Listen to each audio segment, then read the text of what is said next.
Hello guys, lockdown के दौरान आपका बिल्कुल वेलकम है। आज की सेशन में myself Ruban Patel, dear teacher. ठीक है, तो आज हम मैथ्स की जो पुरानी टॉपिक पढ़ चुके हैं, लेकिन उसको एक बार थोड़ा रिवीजन करेंगे। काफी बच्चों की प्रॉब्लम्स आ रही थी।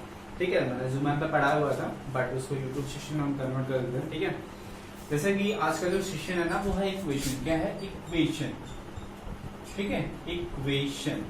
हाँ, आज का जो सेशन है वो है इक्वेशन, मतलब समीकरण। ठीक है, समीकरण एक्चुअल में होता क्या है? ठीक है, समीकरण है, समीकरण, दो चीजें आती है, लेकिन आज की जो हमारी टॉपिक रहेगी वो रहेगी समीकरण। ठीक है, क्लियर है गाइस? तो ये हमारा आज का टॉपिक है गाइस। बात करेंगे ना समीकरण की। समीकरण होती क्या एक्चुअल में? देखिए, बिल्कुल स्वैग के साथ।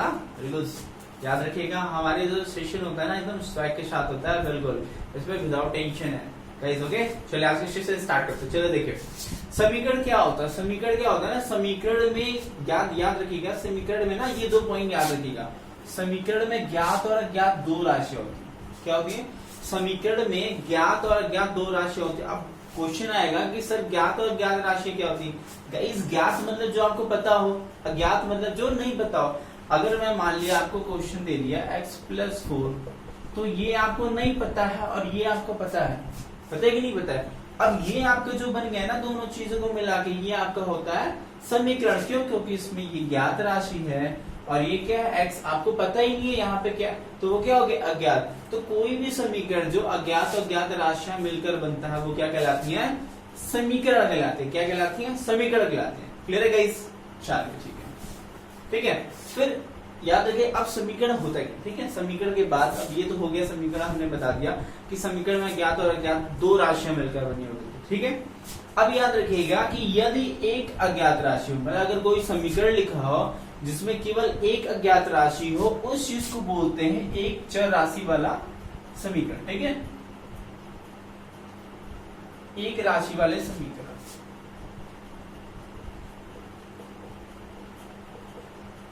राशि वाले समीकरण। ठीक है, और यदि दो अज्ञात राशि हो तो दो चर राशि वाले, दो राशि वाले समीकरण। ठीक है, दो राशि वाले समीकरण। ठीक है, क्लियर है गाइस? मतलब कि अगर आपसे ये कह दिया जाए, ठीक है, अगर आपसे ये कह दिया जाए कि इसमें क्या है कि यदि एक अज्ञात राशि हो, तो यदि एक अज्ञात राशि हो तो क्या हो जाएगा? एक चर राशि वाला समीकरण। क्यों? अब हमने यहाँ लिखा एक चर, क्योंकि भाई अगर एक अज्ञात राशि है तो उसका मान एक ही तो होगा। क्लियर है गाइस? कि अगर एक अज्ञात राशि होगी तो सिंपल सी बात है ना, उसकी एक ही वैल्यू होगी, दो तो हो नहीं सकती क्योंकि एक वैल्यू थी। लेकिन यदि दो अज्ञात राशि हो, मतलब अब दो अज्ञात राशि है तो इसकी जाहिर सी बात है दो वैल्यू होगी, तो दो चर राशि वाली समीकरण। क्यों? क्योंकि इसमें दो चर हो जाएंगे। ठीक है, तो ये चीज आप नोट डाउन कीजिएगा। ठीक है, आप अपने नोट्स पर्सनल तैयार कीजिएगा, बाकी तो मैं आपको बता दे रहा हूँ कि यदि एक चर राशि होगी तो एक चर राशि वाली समीकरण, अगर दो अज्ञात राशि होगी तो दो चर राशि वाली समीकरण। Clear guys? अब बात करते हैं समीकरण के प्रकार कितने होते हैं। तो हमने बताया था, इससे पहले बताया, इसलिए मैं ओरली बता दे रहा हूँ। समीकरण देखिए, समीकरण जो होते हैं चार प्रकार के होते हैं। ठीक है, पहले होता है सरल रेखीय समीकरण। सरल रेखीय समीकरण जिसमें एक अचर है। ठीक है, जैसे x+7 = 0। तो अगर इसकी बात करेंगे तो ये क्या हो जाएगा? एक चर, मतलब सरल समीकरण या रेखीय समीकरण हो गया। फिर द्विघात समीकरण। याद रखिएगा एक चीज कि अगर एक रेखीय समीकरण होगा ना, तो उसमें x की जो अज्ञात राशि होगी उसकी क्या होगी? मिनिमम पावर 1 होगी, तो वो एक रेखीय समीकरण होगा। लेकिन अगर किसी में x की मिनिमम पावर अगर 2 है तो वो क्या हो जाएगा? द्विघात समीकरण। लेकिन अगर किसी समीकरण में x की अज्ञात राशि की जो मैक्सिमम पावर है वो कितनी है? 3 है, तो त्रिघात समीकरण। लेकिन अगर 3 से ज्यादा है या n घात है तो वो क्या हो जाएंगे? n घात वाले समीकरण। ठीक है, ये चार हो गया।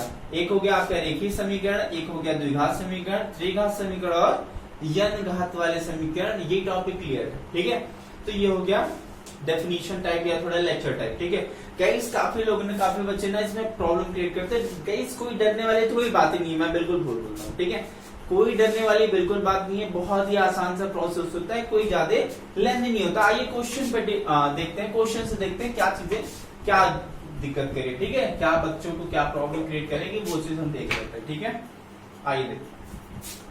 क्वेश्चन में एक ले लेता हूँ। ठीक है, क्वेश्चन ले लेता हूँ, पहले आसान सा क्वेश्चन लेता हूँ। x²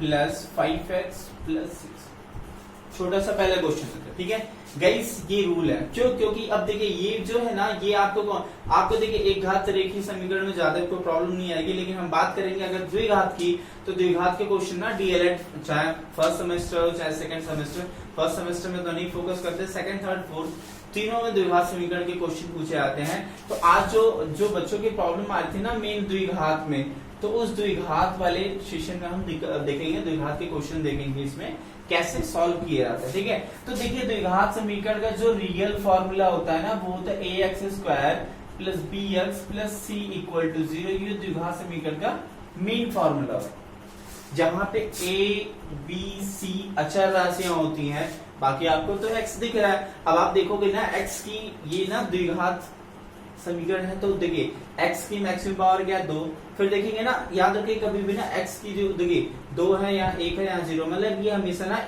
डिक्रीजिंग ऑर्डर में होता है, ठीक है। ये चीज नोट डाउन कीजिएगा, ठीक है। तो ये चीज होगी, बात सोल्यूशन की करेंगे, बाकी मैंने जो आपका लेक्चर में दिया हुआ था, ठीक है। तो क्वेश्चन में देख लेता हूँ यहाँ पर, जैसे ये क्वेश्चन है, तो गाइस मैंने आपको रूल बताया था कि यहाँ पे जो भी आपको अचर राशि होगी वो हमेशा x² के कोफिशिएंट से इसका गुणा करेंगे, ठीक है। अब देखेंगे, बोलोगे सर यहाँ तो कुछ है ही नहीं, भाई मैंने बताया था जिसका कोई नहीं होता उसका क्या होता है, एक होता है, भाई सबको पता है जिसका कोई नहीं होता उसका ऊपर वाला, ठीक है। तो यहाँ वो नहीं है, यहाँ पे जिसका कोई नहीं होता उसका एक होता है, ठीक है। तो 6 का इंटू 1 में करोगे तो कितना होगा भाई, 6 इंटू 1 इक्वल टू 6, ठीक है। अब गाइस देखोगे 6 किसके किसके टेबल में आता है, देखेंगे 3 2 जा 6, 2 3 जा, अब सोचोगे ना सर ये क्यों पढ़ा रहे हैं भाई, गाइस आपको पता होना चाहिए, इसी बेसिस में ना आपको ये लाना है, ठीक है। अब इन पहाड़ों में से ना आप ऐसा चेक करो जिसको जोड़ने या घटाने 5 आ जाए, लेकिन आप याद रखिएगा घटाने वाली बात वहां पे गलत होगी जहां पे तीनों प्लस होंगे, क्योंकि घटाएंगे तो माइनस हो जाएगा, जो कि हमारा क्वेश्चन बेसिस गलत हो जाएगा। तो अगर सारे प्लस होंगे तो आप मैक्सिमम क्या यही ध्यान दीजिएगा कि वो चीज प्लस करने पे 5 आनी चाहिए और गुणा करने पे 6 आना चाहिए, कोई फर्क नहीं होना चाहिए। तो देखेंगे 3 2 5 भी होता है, हाँ 3 2 6 भी होता है। कहोगे सर जी ये वाला, बिल्कुल भाई दोनों में से आप कोई भी यूज करो, आंसर आपका बिल्कुल वही आएगा, ठीक है। अब आते हैं कैलकुलेशन पे, देखिए x², देखिएगा इस कोई चीज चेंज नहीं करनी है आपको, केवल 5 की जगह ना आप 3 धन 2 कर दोगे x प्लस 6, देख लो क्लियर है गाइस। आगे बढ़े, चलो बात है बहुत हार्ड बच्चों, x², अब 3 का गुणा ना x में करोगे तो कितना हो जाएगा 3x के, 2 का गुणा करोगे तो कितना हो जाएगा 2x के प्लस 6, 2 2 का पेयर बना लो, याद रखो 4 का वो ना तो 2 2 का पेयर। और एक चीज याद रखना कि इस लाइन के बाद ना ये ध्यान देना 3 2 5 आएगा कि नहीं आएगा, बिल्कुल आएगा, तो मतलब आप सही चल रहे हो। यहाँ पे कॉमन लोगे तो देखेंगे x आ गया, क्या बचा 2 था, 1 ले लिया तो 1 बचेगा, यहाँ पे x ले लिया तो 3 बचा। याद रहे ये वाली साइन हमेशा आप लोग कुछ बच्चे ना इसको मिस कर देता है, तो बिल्कुल इस चीज को मिस नहीं करना है, आप गलत हो जाओगे, ठीक है। यहाँ पे देखोगे 2 कॉमन हो जाएगा x प्लस 3। आप देखेंगे क्या दोनों ब्रैकेट वाले कॉमन सेम है, बिल्कुल सेम है, तो गाइज आप सही चल रहे हो। याद रखना अगर ये वाला टॉपिक अगर आपका सेम चल रहा है ना तो आप सही चल रहे हो, अदरवाइज आप याद रखना आपकी कैलकुलेशन में कहीं प्रॉब्लम हो सकती है अगर गलत आता तो इस चीज को नोट डाउन करना, ठीक है। तो जो कॉमन है हमारा उसको एक ब्रैकेट में कर देंगे, फिर जो बचा है ना ये वाला इसको एक अलग ब्रैकेट में कॉपी कर देंगे, तो ये हमारा गाइस हो जाएगा क्वेश्चन, बिल्कुल भी प्रॉब्लम नहीं आनी चाहिए। क्लियर है गाइस, बहुत अच्छे, very good guys, note down करिए, स्क्रीनशॉट ले लीजिएगा फटाक से, ठीक है। चलिए आगे बढ़ते हैं अगले क्वेश्चन, एक और क्वेश्चन देख लेते हैं गाइस, थोड़ा सा टेढ़ा। कई रूल ना सब में यही आने वाले, आपको नया रूल मैं नहीं सिखाऊंगा, कोई भी क्वेश्चन करवा लो मैं रूल यही बताऊंगा, ठीक है। अब गाइस देखो ना इसी क्वेश्चन में मैं थोड़ा सा चेंज कर देता हूँ। अभी देखो सर, अभी बोलोगे ना सर वही वाला कर दो, बिल्कुल बच्चा नहीं करेंगे। अब है ना बोलोगे सर वही कर दो 3 2 5, बच्चा याद रखना अगर आप ना यही चीज कर दोगे, देख लो जैसा मैंने पिछले का, अब सोच लो ना करने का प्रयास, अगर यही वाला करोगे ना बच्चा याद रखना 3 प्लस हो गया 1 माइनस, तो बच्चा गलत हो गया, क्योंकि क्वेश्चन ना 2 प्लस 2 माइनस मतलब सेम वेरिएबल में होना चाहिए, अदरवाइज ना ये क्वेश्चन क्योंकि कॉमन लोगे ना ये तो प्लस में आएगा लेकिन ये माइनस में, मतलब आप गलत चल रहे हो, इसका मतलब ये फैक्टर नहीं होगा, ठीक है। तो ये चीज बहुत बेसिक तरीके से आपको ध्यान देनी है, ठीक है गाइस। तो अब देखो हमने लिखा क्या क्या था भाई, 6 1 9 6 6 ठीक है। तो गाइस एक चीज याद रखो, 6 में से 1 घटाने में भी क्या आता है, 5 आता है। बिल्कुल सही है बच्चों, बिल्कुल सही। अब ये आप यहाँ पे नोट डाउन करोगे, 6 में से 1 या 5, ठीक है, ये हो जाएगा 6x माइनस, कुछ बच्चे 1x भी लिख सकते हो, ऐसा नहीं है, मैंने यहाँ एक नोट डाउन नहीं किया, आप 1x भी लिख दो, कोई प्रॉब्लम नहीं, दो का पेयर ले लो। यहाँ कुछ नहीं कॉमन मिलेगा, याद रखना, जहां पे कोई कॉमन ना मिले आप हमेशा 1 कॉमन लोगे, चूंकि आगे माइनस था, माइनस ले लिया, अब माइनस लिया तो अंदर क्या हो जाएगा, प्लस। देखो गाइस फिर से सेम, मतलब हम चल रहे हैं सही रास्ते पे, वेरी गुड। देखिए गाइस ये आपके सामने ना आंसर हो गया फटाक से, क्लियर है गाइस, देख लो, बहुत बेहतर तरीके से मैं बता रहा हूँ। हाँ, गलत नहीं होना चाहिए। हाँ, मेरे शिक्षण लेने का मतलब है ना, आपका कोई क्वेश्चन बिल्कुल भी गाइस गलत नहीं होना चाहिए, ठीक है। चलिए एक और क्वेश्चन देख लेते हैं, बढ़िया से क्वेश्चन देखते हैं, थोड़ा सा लंबा। सोच रहे होगे ना सर छोटा छोटा ले रहे हैं, कोई दिक्कत नहीं बच्चे, बड़े में भी यही रूल आएगा, देख लो तुम। चलो, x² माइनस 25x माइनस 84 ले लिया, देख लो तुम लोग सोचते हो ना कि सर जी ना नॉर्मल क्वेश्चन कराएंगे बच्चा, लेकिन नहीं कराएंगे, तब भी करा देते हैं, ठीक है। चलो देखते हैं, अब रूल के अनुसार ना वही चलेंगे। तो 84 एकदम कितना हो गया, 84। आप सोचो कि 84 क्या ऐसा कौन सा पहाड़ा बढ़े कि 25 आ जाए। तो गाइस चलो देख लेते हैं क्या दिक्कत है। याद रखो ना, अगर पहाड़ा माइंड में ना है ना, तो एलसीएम निकाल के चेक कर लिया करो, कोई दिक्कत नहीं है। देखो 84 2 से काट लो, 2 चौका 8, 2 दूना 4, 2। अब गाइस ना सोचोगे 21 चौका भी 84 होता है, तो सर 21 से 4 कर लो, आंसर तो आ ही जाएंगे। गाइज याद रखना, 21 चौका 84 तो आपने ले लिया, चलो एक बार ना चेक करके देख लेना क्या आंसर सही आएगा। अगर गाइज आप यहाँ पे लोगे ना, तो याद रखो 21 + 4 करोगे, हाँ बिल्कुल कह दो, हाँ है। देखो अब ये वाले चलो छोड़ दो, अब यहाँ पे जब कोष्टक तोड़ोगे ना, तो ये वाला याद रखना, ये वाला तो इससे माइनस ही होगा, लेकिन ये वाला भी ना इससे माइनस करा देगा। अब देखो 3 माइनस हो जाएंगे कि नहीं। अब बताओ 3 माइनस अगला होता है ये प्लस, गलत हुआ कि नहीं हुआ। तो बच्चा याद रखना, कई पहाड़े तो आएंगे, लेकिन आपको वही लाना है जो आपको फैक्ट सही कहे। तो चलो एक तो पहाड़ा क्लियर कर लिया तुमने कि 21 चौका सर ने बताया 84, दूसरी पहाड़ा हम ढूंढ लेते हैं। चलो ढूंढ लो दोस्तों, ढूंढ लो, नालायकों सुधर जाओ तुम लोग, है। अब ये मत सोचना सर जी नालायक, अरे नालायकों तुम लोग मेरे साथ में हो, है।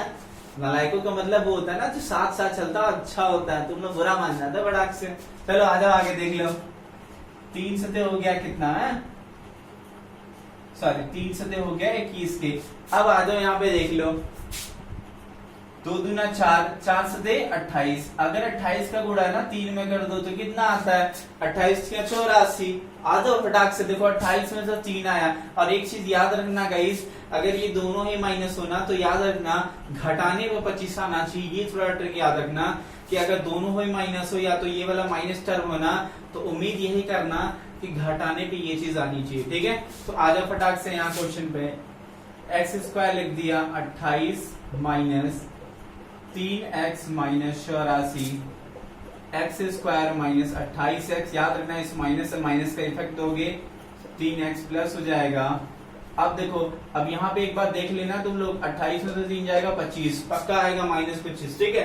फिर वही रूल, 2 का पेयर बना लो, x कॉमन ले लिया, x माइनस 28, ठीक है, प्लस यहाँ पे 3 कॉमन लोगे, x माइनस 28। देख लो ब्रैकेट दोनों सेम है ना, देख लो दोस्तों, ब्रैकेट सेम है मतलब सही चल लो, फिर सोचने वाले तो कोई बात ही नहीं है यार। ये हो गया, देख लो, क्लियर है गाइस। देखो आंसर आ गया फटाक से, टाइम नहीं लगा है। तुम लोग को ना धीरे धीरे बता रहा हूँ, लेकिन प्रैक्टिस कर लोगे ना बहुत तेजी के साथ लगाओगे, कोई प्रॉब्लम नहीं आएगी। याद रखना ये जो माइनस वाला है ना, थोड़ा सा ध्यान देना बच्चा, क्योंकि ये माइनस तो माइनस हो गया, लेकिन अंदर अगर माइनस है तो माइनस के साथ ना चिन्ह चेंज होता है। ये मैंने सरलीकरण में बहुत अच्छे से बताया, एक दिन सेशन ले लेंगे यूट्यूब पे भी, कोई दिक्कत नहीं है, ठीक है। देख लो, एक टेढ़ा और बताता हूँ तुमको, नोट डाउन, स्क्रीनशॉट ले लो फटाक से, मैं हट जाता हूँ, स्क्रीनशॉट ले लो, है ले लिया, बहुत अच्छे। चलो एक टेढ़ा क्वेश्चन और ले लेते हैं। तुम लोग ना सोचोगे सर और ही सिंपल सिंपल बता रहे, टेढ़ा भी ले लेते हैं दोस्तों, है ना। तो तुम लोग ना कहोगे कि सर तो बड़ा आसान आसान बता रहे, चलो ले लेते हैं। चलो थोड़ा टेढ़ा ही कर लेते हैं, चलो एक टेढ़ा और ले लेते हैं। लो ले लिया, पूरा पूरा उल्टा कर दिया, पूरा पता ही उल्टा कर दिया। अब सोचो ये कैसे करेंगे सर, बहुत डर लग रहा है। बच्चा अगर ऐसा डर लगे ना सीधा कर लो यार, क्यों परेशान होते हो। याद रखना बस एक चीज ध्यान देना, साइन के साथ ही लाना यार सीधा तुम है। अब देखो ये माइनस के साथ था, माइनस ले लिया, ये भी माइनस के साथ। अब सोचो कि सर ये वाला तो साइन ही नहीं है। बच्चा किसी के आगे कोई नहीं होता ना, प्लस में होता है, ठीक है। अभी से बोलोगे सर तो बोले थे 1 होता है। बच्चा यहाँ चिन्ह की बात है, 1 तो ऑलरेडी है भाई, 14 का नाम 14, लेकिन साइन की बात है तो साइन यहाँ पे प्लस हो जाएगा। वही रूल, 14 का गुणा यहाँ पे करेंगे, 14 का नाम। याद रखना साइन मत लेना, दोनों साइन लोगे ना गड़बड़ हो जाओगे। कुछ बच्चे माइनस कॉमन भी लेकर कर सकते हैं, कोई दिक्कत नहीं, ले लेना है। 14 नहीं कम 14, 14 7 दूना 14 होता है ना। अब देखो मैंने बोला था माइनस होगा तो माइनस, 7 दूना 14 ले लो फटाक से, 5। चलो 7 दूना 14, 7 में से 2 गया 14 के, देख लो बता रहा हूं, ध्यान देना तुम लोग। यहाँ माइनस है ना, इस माइनस से क्या हो जाएगा प्लस। ये चीज ना बेसिक कॉन्सेप्ट है, ध्यान देना तुम लोग। 1 मिनट, ये तो हो गया। चलो एक लाइन एक्स्ट्रा क्या करें, देखो गाइस 2 2 का पेयर बना दूंगा। देखो 2 प्लस 2 माइनस है। अब बोलोगे सर जी गलत हो गया। बच्चा नहीं, दोनों सेम सेम वेरिएशन है। माइनस कॉमन ले लो है, एक्स ले लिया तो कितना, ये माइनस लिया तो प्लस हो जाएगा। अब यहाँ +2 ले लो है, देखो एक्स प्लस आ रहा, देखो ब्रैकेट सेम है, देख लो फटाक से। अब ना इसको चाहे तुम माइनस एक्स को पहले कर दो, +2 को ले लो। कुछ बच्चे क्या 2 माइनस एक्स करेगी, कोई दिक्कत नहीं है, ठीक है। ये भी आपका आंसर सही है। अगर कुछ बच्चे इसको 2 माइनस एक्स कर लेते हैं तो भी आपका सही है। देख लो गाइस, क्लियर है। देख लो समीकरण में ना कोई प्रॉब्लम नहीं है, बहुत आसान तरीके से तुम लोग करोगे। क्लियर है गाइस, देख लो। अब दोबारा मत कहना मैंने बताया नहीं था। हाँ क्वेश्चन देख ले रहे हैं और देख लो गाइस। फिलहाल इसमें तो और कोई प्रॉब्लम आएगी नहीं तुम लोग को। हाँ एक गुणनखंड वाली टॉपिक है तो उसको मैं बता दूंगा, ठीक है। परेशान होने वाली कोई बात नहीं है। हाँ परेशान होने वाली बिल्कुल भी बात नहीं है, याद रखना। डरने वाली कोई बात नहीं है। देखो मैंने समीकरण ले लिया, एक दिन फैक्टर का भी ले लूंगा, ठीक है। तो ये गाइस आज ना मैं केवल समीकरण का छोटा सा सेशन ले रहा हूँ, एक दिन ना फैक्टर का भी ले लूंगा, हो जाएगा क्लियर, ठीक है। तो चलिए ओके गाइस, ठीक है, अलविदा लेता है। उम्मीद है आज का ना सेशन मजा आएगा भाई। गाइस ना चैनल को ना सब्सक्राइब कर लो और बेल आइकन ना दबा दो फटाक से। हाँ जो आने वाली वीडियोस होंगी आपके पास फटाक से आएंगी और बिल्कुल ना एकदम मजे के साथ देखो, मजा आ जाएगा, ठीक है। चलो बाय बाय गाइस।